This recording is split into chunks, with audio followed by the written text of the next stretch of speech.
Assalamualaikum warahmatullahi wabarakatuh.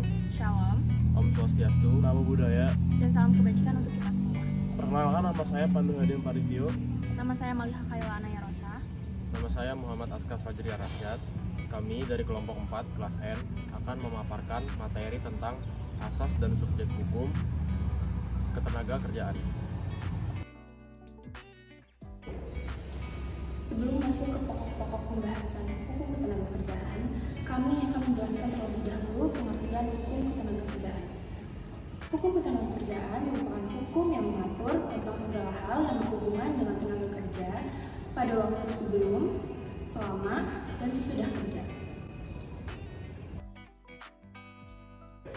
Oke, selanjutnya adalah tujuan dari hukum ketenagakerjaan, yaitu meliputi yang pertama adalah memperbedayakan dan mendayagunakan tenaga kerja secara optimal dan manusiawi.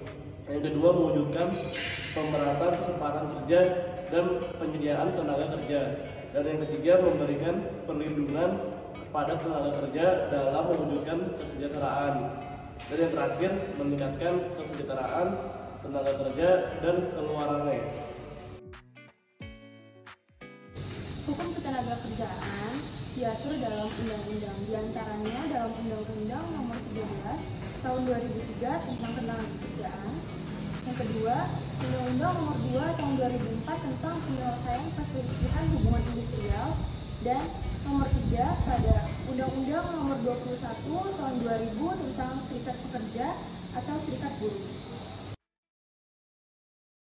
Hukum perburuhan.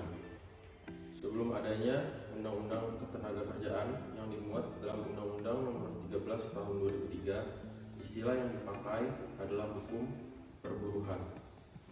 Dalam hukum perburuhan tersebut mengatur mengenai hubungan kerja antara pekerja atau buruh dengan pemberi pekerjaan atau majikan, dan mengatur penyelesaian perselisihan antara pekerja dan majikan. Subjek hukum ketenagakerjaan. Terdapat 3 subjek hukum ketenagakerjaan. Yang pertama adalah pekerja, yang kedua pengusaha, dan yang ketiga adalah organisasi pekerja atau buruh. Yang pertama, pekerja adalah semua orang yang bekerja pada siapa saja, baik perorangan, persekutuan, badan hukum, atau badan lainnya, dengan menerima upah atau imbalan dalam bentuk apapun. Yang kedua, pengusaha. Pengusaha adalah orang yang memberikan pekerjaan kepada orang dengan memberikan upah yang sesuai dengan perjanjian yang telah disepakati oleh kedua belah pihak. Dan yang terakhir, organisasi pekerja atau buruh. Organisasi pekerja atau buruh merupakan asosiasi atau perkumpulan pekerja yang memiliki tujuan yang sama, yaitu melindungi hak pekerja dan karyawan menjadi anggotanya. Oke, selanjutnya adalah objek hukum ketenagakerjaan. Objek hukum ketenagakerjaan yaitu segala sesuatu yang menjadi tujuan diberlakunya hukum ketenagakerjaan. Yang pertama adalah sanksi hukum yang terlaksana dengan baik, yang bersifat administratif maupun sanksi pidana akibat dari pelanggaran ketentuan yang diatur dalam undang-undang. Yang kedua, ganti rugi yang terpenuhi bagi pihak yang dirugikan akibat dari adanya one prestasi atau ingkar janji yang dilakukan oleh pihak lain dalam perjanjian yang telah disepakati sebelumnya. Ruang lingkup hukum berdasarkan teori Londeman. Yang pertama, lingkup pelaku pribadi. Hal ini berhubungan erat dengan apa atau siapa yang dibatasi oleh kaidah suatu hukum. Siapa saja pihak-pihak yang dibatasi oleh kaidah hukum yang mengatur mengenai ketenagakerjaan. Yang pertama, perusahaan atau pengusaha. Yang kedua, pekerja atau buruh. Dan yang ketiga, pemerintah atau pengusaha. Yang kedua, lingkup pelaku menurut wilayah berkaitan dengan suatu kejadian atau peristiwa hukum oleh kaidah hukum dibatasi. Yang ketiga, lingkup pelaku menurut waktu mengenai pengaturan mengenai kapan waktu suatu peristiwa atau kejadian tertentu diatur oleh kaidah hukum.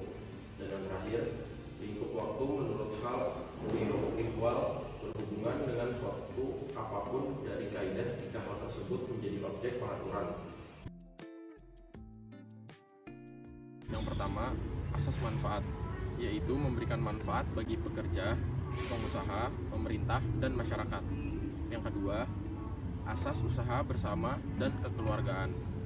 Sebuah usaha bersama atas asas sebagai gerakan ekonomi rakyat yang berdasarkan atas asas kekeluargaan dalam perekonomian Indonesia. Yang ketiga, asas demokrasi. Keputusan diambil berdasarkan musyawarah bersama. Yang keempat, asas keterbukaan. Membuka diri terhadap hak masyarakat untuk memperoleh informasi yang benar, jujur, dan tidak diskriminatif tentang penyelenggaraan negara dengan tetap memperhatikan perlindungan hak asasi pribadi, golongan, dan rahasia negara. Yang kelima, asas adil dan merata, menempatkan seseorang pada kedudukan yang sama, serta untuk semua orang bukan hanya terbatas pada kewilayahan, suku bangsa, ras, agama, dan lain sebagainya. Yang keenam, asas kemitra kerja mengandung arti A. Bahwa pekerja dan pengusaha adalah merupakan mitra kerja dalam proses produksi, yang berarti bahwa keduanya haruslah bekerja sama saling membantu dalam kelancaran usaha perusahaan untuk meningkatkan kesejahteraan perusahaan dan produktivitas. B. Bahwa pekerja dan pengusaha adalah merupakan mitra dalam menikmati hasil perusahaan, yang berarti bahwa hasil perusahaan haruslah dinikmati secara bersama dengan bagian yang layak dan serasi. C. Bahwa pekerja dan pengusaha merupakan mitra dalam tanggung jawab, yaitu tanggung jawab kepada Tuhan Yang Maha Esa, tanggung jawab kepada bangsa dan negara, tanggung jawab kepada pekerja serta keluarganya, dan tanggung jawab kepada perusahaan di mana tempat mereka bekerja. 7. Asas keterpaduan. Keterpaduan dalam arti melalui koordinasi fungsional lintas sektoral, pusat, dan daerah. Yang kesembilan, asas non-diskriminasi.